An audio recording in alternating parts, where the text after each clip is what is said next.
这天，狂牛法洛正在讲课，狮王凯恩在偷偷睡觉。小朋友们，你们知道小猪长什么样子吗？三角龙伊顿用脚顶了顶狮王凯恩。老师点你名字了。到。三角龙伊顿笑出了声。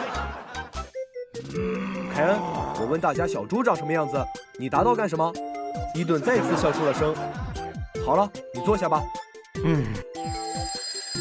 凯恩刚坐下，下课铃声就响了，法洛老师就出去了。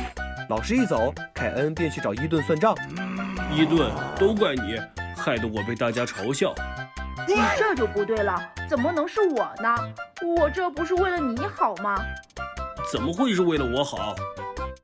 你看，你上课睡觉本来就不对，你现在还敢偷偷睡觉吗？不敢了。这不就对了吗？我成功的帮你改掉了一个陋习。你说的很对，但是我现在很生气。伊顿连忙跑走。你给我站住！